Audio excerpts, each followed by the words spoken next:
Hello, anyone and everyone. I am Echo, and today we are exploring Aviary Attorney, the bird lawyer game with the really funny writing and stuff, and so far.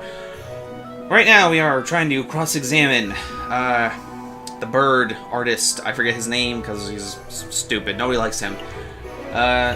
We're cross-examining him to try and find contradictions and things that we can prove are wrong and stuff in the thingy. So I arrived at 7 p.m., set up my camera, captured the beauty of the evening's events in one magnificent photograph, then I billed Baron Rorgueil and left.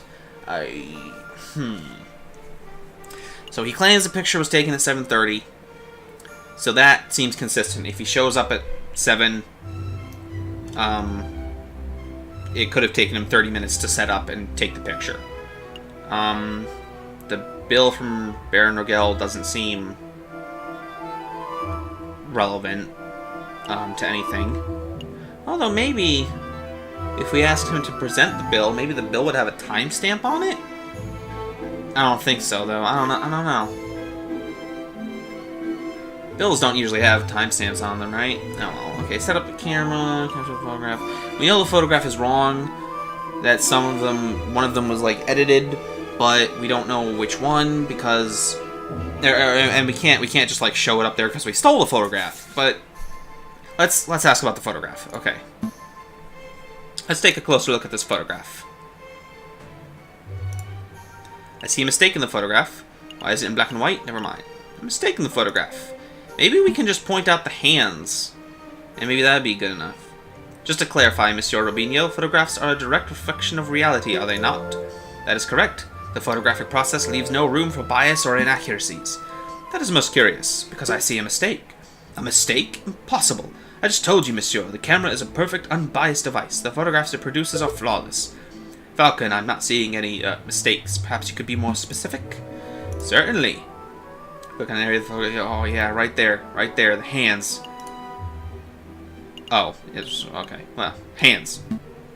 The clock in this photograph. There's something not right about it. Well, isn't that convenient? The defense sees something wrong with the key piece of evidence that implicates his client. Well, of course it's convenient. That's the whole point, you idiot! Shut up, Rabbington. You don't know what you're talking about. Don't give me that cocky tone, Monsieur Rabbington. I have evidence that there's something wrong with the clock in that picture. Yeah, missing clock hands. Scar, camera. I just want to look over our studio photograph. We can't show that, so... Missing clock hands. The photograph clearly shows the clock hands pointing at 7 and 6. That much is self-evident? Which is most curious, because the clock in the lounge of Chateau Criniere has no hands. It has no hands? The clock is merely a decorative piece, a talking item. Feel free to ask Baron Rorgueil or his housemaid if you have doubts. Monsieur Robbinio, how do you explain this discrepancy? I don't know. There must be some sort of mistake. My camera is flawless. There is no mistake, monsieur. Your photograph depicts something that does not exist in the real world. Maybe there was an error in the printing process. An error precisely where the clock's hands should be. Please, monsieur, don't patronize us. Allow me to offer a more plausible explanation. You, Monsieur Robbinio, edited this photograph. Hell yeah, you did. Edited? I'm no expert, but I suspect that you used paint or ink to carefully put hands on the clock. It would have been a simple task, considering that the clock face was bare. One could even speculate that you specifically chose to include a handless clock in the photograph just to simplify the editing process. It was Baron Rorgueil, whatever his freaking name is, who insisted they stand in front of that clock. Hell yeah. Just to simplify the editing process. Aye. Falcon, your reasoning is absurd. Why would the witness do such a thing? Is it not obvious? By showing the photograph to have taken place at precisely 7:30, it clears all the photograph's subjects of suspicion. In other words, Monsieur Robbinio created a perfect alibi. Oh, he's speechless. Of course, this raises further questions. Who was the witness protecting? And why? Was Monsieur Robbinio coerced? Bribed? Threatened? Enough silence. Let's hear some answers, Monsieur Robbinio. Fine, you've got me. I'm guilty. I did it all. You did it? You're confessing to the murder of Monsieur Grandville? What? No. I have no idea who killed the frog. I'm just admitting that I'm guilty of producing fraudulent photographs. I was ordered to make changes to the printed photographs. And yes, that included adding hands to the clock. You were ordered? By whom? I dare not say. Monsieur Robbinio, I strongly advise you to answer the defense's questions. You have pledged to speak without fear, after all. With respect, Judge, I fear his claws more than I fear the punishment of the justice system. I shall name no names. His claws? Did you hear that, Falcon? That is most unfortunate. Monsieur Robbinio, we cannot and shall not torture names out of you. We don't live under the ancient regime, after all. But since you have admitted to falsifying evidence, then we cannot keep you on the stand as a witness. Take your leave. You shall be charged with perjury in due course. I can't protest. That's the least I deserve for my failure as an artist. Good day, messieurs. Yeah, you're right. It's the least you deserve. Go on. Tumblr and whine to people now. Yeah, intriguing. Pretty convincing. You gained a little favor with the jury. Tumblr probably exists in this universe, right? They've got Twitter and Facebook. They gotta. So the clock hands were painted on. So what? It doesn't matter. The photograph still depicts Dame Caterline as absent close to the time of the murder. That's significant. Don't be dense, Monsieur Remington. If the photograph is not completely genuine, then it cannot be considered reliable evidence. Why not? It's still a portrayal of the night's events. Because if we accept that one part of the picture was edited, then we must accept the possibility that other parts were edited too. It is possible that Dame Caterline was painted out. Even worse, it is possible that another person was painted in. We know that the witness was trying to cover for someone, so all possibilities must be accounted for. So what are you saying, Falcon? That the housemaid paid off the photographer? Or was it Signor Pertu de Meaux, perhaps? I don't think so. The housemaid lacks a means or motive, and it wouldn't make sense for Signor Pertu to implicate his own daughter. Well, surely you're not suggesting that the honest and beloved Baron Rorgueil deliberately tried to frame Dame Caterline? Because that would be the most outlandish theory yet. The Baron is a pillar of our community. He would never do such a thing. Monsieur Remington, I'm not here to throw accusations. That's the job of you, the prosecutor. However, mayhaps I should offer my opinion. Oh no! Baron, it's not time for your witness testimony yet. So you would think, prosecutor, and yet I see my good reputation getting tarnished by your incompetence. Incompetence? Indeed. Let us proceed with witness questioning. Is that fine with you, Judge? Yes, I suppose that's fine. Very good. And I trust that the defense has no objections? No objections here. Fantastic. Oh, but before I forget, I pledge to speak without fear and prejudice, etc., etc. Now, prosecutor, ask me about what I witnessed over the course of the evening. I don't know how it works in 1848 France, but if he doesn't say the actual oath, isn't like everything he said null and void? Because he hasn't pledged an oath not to lie and stuff. Pretty sure that's how it works nowadays here in America and all that, but oh well, anyway. Now, prosecutor, ask me about what I witnessed over the course of the evening. Oh, okay. Baron Rorgueil, on the night of the initial dinner went magnificently. When the photographer arrived, Monsieur Grandville left to visit the garden. Dame Caterline followed behind him moments later. Signor Pertuel, Monsieur Robbinio, and myself were engaged in conversation, so we paid her no mind. After the photographer had left, my housemaid left to go find Monsieur Grandville and Dame Caterline. That would be when I heard her cry for help. Thank you, Baron. I think we all know the story from there. I would like to cross-examine the witness. Hell right, you would. Do you doubt my integrity, Garçon? I'm just here to uncover the truth, Baron. Oh man, I figured it all out. Oh my god, I just figured it out. Very well then. Hit me with your best shot. Let us establish with absolute certainty that I, Baron Rorgueil, am an honest man. The defense may proceed with the cross-examination. Yeah, cross-examination, motherfucker. Select a statement to question. The dinner went magnificently. When the photographer arrived, Monsieur Grandville left to visit the garden. Dame Caterline followed behind a few months later. My housemaid discovered the pair just after the photographer left and called for help. Alright, I think the garden is what we want to question him about, because we found the cigar in the fountain, which would be proof that he was in the garden at least at some point. But as for the other stuff, the housemaid discovering the pair, that's true, so there's nothing we can say about that. Monsieur Grandville left to visit the garden.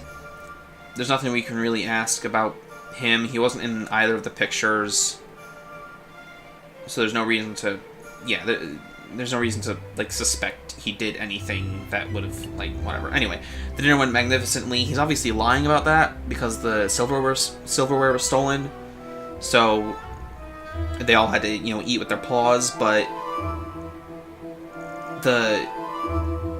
that's not really relevant, I think, to the case. So I think all of these are pretty much pointless and wouldn't lead to anywhere. Like, this could, like, implicate him as being maybe a liar, but it wouldn't implicate him for murder. So let's ask about the garden. Baron, we saw the murder scene, your garden for ourselves. What's with all the horses? No, that's... When was the last time you visited it? Yeah. Baron Rorgueil, when was the last time you ventured into your own garden? As it happens, I have quite serious allergies. I haven't been in my own garden for years. Years, you say? Oh, this motherfucker's lying. We can prove it. Oh, yeah. Indeed. That's not right. Baron, I do not wish to call you a liar, but that claim does not hold up to scrutiny. Oh, and why is that? Because we have hard evidence that you have visited the garden recently. Paul the Dash, my word is gold. Show the court the so-called hard evidence that I've been in my garden. Cigar right there. Let me just look over everything else. Still can't show this. It would be so perfect though, but we stole it, so I guess we can't. Camera, red herring. Can we show the camera for anything? I don't think so. Anyway, red herring, steak. Okay. Anyway, cigar. This was found in your garden. To be specific, it was found inside the fountain basin, right beside where the murder occurred. Cigar butt? That could belong to anybody, and... Prosecutor, please shut your mouth. I can speak for myself. Okay, sorry, Baron. This dude... Oh, my gosh. That is indeed the remnants of one of my cigars, but I must apologize, Monsieur Falcon, for I misunderstood your initial question. You see, prior to the banquet, I hadn't visited my own garden in years. But naturally, after hearing the housemaid's cry for help on the evening of the murder, I rushed outside. I was shocked and disgusted by what I saw. That must have been when I dropped my half-smoked cigar in the fountain basin. You see, Falcon, there's a perfectly reasonable explanation. No, the fountain basin was up high. He wouldn't have dropped it into that. Whatever. I would have been believable if the cigar were casually discarded. But as it happened, the cigar butt was found in the fountain's upper basin, a location that could only be accessed with great inconvenience. And a little peddling. Cigar butt was not dropped. It was deliberately hidden. There are any number of possible explanations. Are there? Because I can only think of one. That is, that you, Baron Rorgueil, deliberately hid your cigar butt to disguise your own illicit activities. Did I now? And what illicit activities would those be? You want me to spell it out? Fine. Let's put everything on the table. You, Baron Rorgueil, murdered Monsieur Grandville. That is what you were trying to keep hidden. Yeah. Directly accusing me of murder? How shamelessly brazen. Shut up, dude. It's court law. Justice, man. Justice. That is a ludicrous accusation, Falcon. The Baron is an upstanding citizen of the highest order. Your allegation is based... So is the cat girl. Caterline. She's an upstanding citizen. She's from a rich family. She's the daughter of a rich dude and stuff. She's an upstanding citizen, too. At least in this society and stuff. Your allegation is baseless. You have no evidence, no means, motive, or opportunity. No evidence? Think harder, Monsieur Robbington. Every piece of evidence points to Baron Rorgueil as the prime suspect. You want the means? The Baron certainly had the means. His lion's claws are as sharp as a surgeon's blade. Gutting a frog belly would be trivial to him. Even Monsieur Robbinio confessed just moments ago that he feared his claws. Ridiculous. I've never threatened a man with violence. You want a motive? The Baron had at least 10,000 francs worth of motive. By removing a business partner, the Baron's share of his railway company increased from 1/3 to 1/10. This is preposterous. And finally, the Baron had an opportunity. No, he crafted the perfect opportunity. He arranged a small banquet with a very select number of guests. He was aware of the missing silverware, and yet he served... the volume is super loud. Maybe I should put that down. Music. Music, stop it. Sorry about that. Anyway. Why? To bloody the hands of his guests, of course. Then he hired an easily influenced photographer and staged a very specific picture in order to build a perfect alibi for himself. Photographing the guests in front of a handless clock to make for easy editing is quite an ingenious plan, it must be said. Prosecutor, are you just going to let this slanderous yarn go uncontested? Say something. Object! Oh, you're pitifully useless. Then maybe you shouldn't have hired him. Hire a better lawyer. Hire Falcon next time. Falcon, he'd do it. Falcon, do it. After executing the murder, the Baron found himself still holding a single piece of incriminatory evidence, his finished cigar. He knew that leaving it at the crime scene would raise suspicion, but he didn't have time to properly dispose of it. So out of desperation, he threw it into his fountain, out of the sight of his guests and any snooping police. I imagine the Baron was hoping to implicate Seigneur Portoir de Mieux, since that would ensure total control over his railway company. Alas, Dame Caterline was the first to happen upon the crime scene, so the Baron improvised. This is an outrage. Judge, I demand that you disbar this ranting lunatic. No, there's only one outrage here. That is, that a man like yourself is able to abuse his wealth and status and to fame an innocent girl for murder. You're a bourgeoisie of the worst kind. Bourgeois, not bourgeoisie. I don't know. How dare you, garçon? You had a nerve for a lying scumbag of a lawyer to accuse a philanthropist like myself of something so heinous. I'm nothing like the fat cat bourgeois. I'm a respectable, hard-working capitalist. No, you're a ruthless man who would slaughter a dear friend just to reap a few francs. You incredulous whelp. I ought to gut you right here and now, like a damned frog. You're an idiot. You're an idiot, Rorgueil. Oh ho ho. Could someone please restrain the Baron? I'm on it, your honor. Let's go, old man. To the concierge with you. Don't touch me, you filthy jackdaw. I can walk myself. This is quite a turn of events. Does the prosecution have anything to add? Well, in a manner of, speaking, well, to be honest, yeah, I'm stuck at my job, and, I just can't, really, handle myself right now. I think I go to outside, breathe, take a breather. No. Then I shall now confer with the members of the jury to come to a decision. I ask that the animals of the court please be patient in this time. Falcon, that was pretty incredible. Thank you, I just hope it was enough. What do you mean? You just proved Cataline's innocence. We'll get a not guilty verdict for sure. Sparrowson, I think you've misunderstood something important about the justice system. What's that? I haven't proved anything. As lawyers, we cannot deal in proofs. That's just not possible. All we can do is organize the evidence and convincingly explain what it suggests. I haven't proved Dame Cataline's innocence. All I've done is demonstrate that there is a significant possibility that she is not guilty. I'm not sure that I understand the difference. We have reached a decision. In light of the recent revelations, it is clear that an error of judgment was made with the initial arrest. On that note, we unanimously find the defendant, Dame Caterline Demieux, to be not guilty. Yeah! Not guilty. Alright. Monsieur Falcon, Petite Sparrowson, you did it! What's she doing out here? Shouldn't she be, like, off to the side somewhere? I don't know. Yeah, I suppose we did, didn't we? We should head back to the office so we can celebrate properly. You did it, Falcon! I can't take all the credit. This was a group achievement. I'm so proud of you both. I'll go get 1 bottle of wine and 3 of our least dirty glasses. That's, ooh, dude. Oh. Clean those. You were amazing, Monsieur Falcon. Oh, it was nothing. I very much like the way you pinned the murder on the Baron. That was an act of sheer genius. Well, I didn't pin anything. Sparrowson and I just worked at unveiling the truth, given the facts of the case. Mr. Falcon, there's no need to play coy. The case is over. Play coy? Don't tell me you're actually being sincere. I'm completely lost.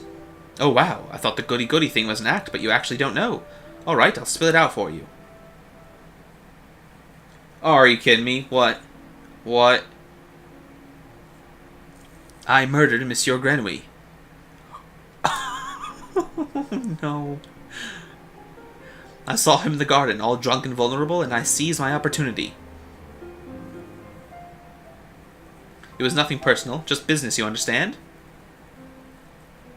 Oh my god. Business? To increase my papa's share in the train company, of course. My papa always said that the drunk old frog was the weakest link. Your confession doesn't make any sense at all. I found Baron Rorgueil's cigar butt hidden in the garden. Oh, I put that there. I expected the police to find it, but I suppose that was putting too much faith in the brains of Paris's finest. But Falcon proved that Monsieur Robbinio's photograph was edited. It was edited. I wasn't in the picture because I was busy paying a visit to Monsieur Grandville in the garden. And Papa knew I needed an alibi, so he ordered Monsieur Robbinio to paint me over Baron Rorgueil and to add hands to the clock. Wait, no, there weren't hands in the original version, were there? But that lazy artist didn't manage to finish altering either photograph by trial day. It's a good thing that Monsieur Falcon was so imaginative, because that could have gone very badly. Oh god, the artist said he feared the claws of the rich dude more, and she's a cat, and her dad's a cat. They have claws too, even though they're not as big as the lion's claws. Oh no, oh god, oh. It's a good thing that Mr. Falcon was so imaginative, because that could have gone very badly. What's with the silence? You should both be proud. There aren't many lawyers in the whole of France who could have won a case like this, even for a bourgeois kitty like me. I think you should leave. Fine, so much for the celebrations. Here's the payment for your services, straight from my papa's pockets. Well, adieu, Monsieur Falcon. Adieu, Petite Sparrowson. Falcon, what do we do now? Falcon? Oh, damn. End of Act 1. Your game has been saved. Do you wish to continue? Yeah, I do wish to continue, yes. I do. And you know what? Hey, sure, the murderer got away free, but that don't matter. We're Falcon. We're on the case. We're the defense attorney. The point is to win. We won. We won. We got the money. That it's the end of the day. That's what matters. You know. Sure, Frog Dude got murdered, but we're a lawyer. We don't care. We're role playing right now. We are role playing the act of the job of a lawyer. Yes, I will continue. I will continue to be the best damn lawyer the world's ever seen. January 7th, 1848. The Palais de Louvre.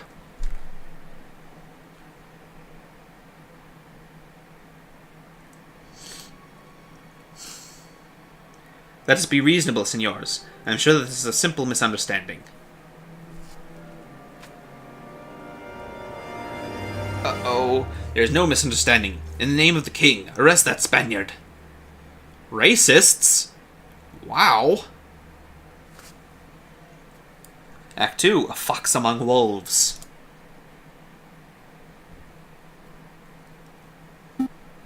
I knew Falcon wouldn't feel like turning up to the office on Friday. But now it's midday on Monday, and there's still no sign of him. This is becoming a little concerning. I should go look for him? I should wait around a little. Wait around. Break into some of that wine while he's gone. Just whatever. Just whatever. You got the day off, man. Your boss isn't there. Your boss shows up late to work. Just do whatever you want. What am I saying? Falcon's a big bird. He can handle himself. This is dull. I'll go look for him. I should wait around a little longer. Yeah, just keep waiting. Just keep waiting, dude. Just whatever. Sit down. Take a rest. Take a breather. Just keep waiting. I'm determined. Just wait. Yeah. Just keep waiting. Is this seriously not going to go anywhere if I don't go look for him? Talk about illusion of choice. Jeez. Alright, fine. This doll, I'll go look for him. Yeah, alright. Alright, I should probably go. Yeah, let's go find him. His home would be a good place to start, but the bird brain never gave me his address. I'll just have to find him the hard way. Oh. Well, this is interesting. We don't know where to go. That's kind of cool. Okay. Can I actually examine things that don't have nodes on them? That seems unlikely. There's the prison, Palace of Justice, and the chateau, the place that we incidentally framed. I'm not sure where his house is. I'm not sure how to find it, but, well, I guess we'll have to do that next time, because I'm out of time for this video. So, hey, I hope you all enjoyed this very much, and if you made it to the end of this video, please consider leaving a comment. That'd be pretty cool of you. That'd be pretty cool. Be cool guy. You'd be the best. I'll see you all in the next episode. Bye-bye.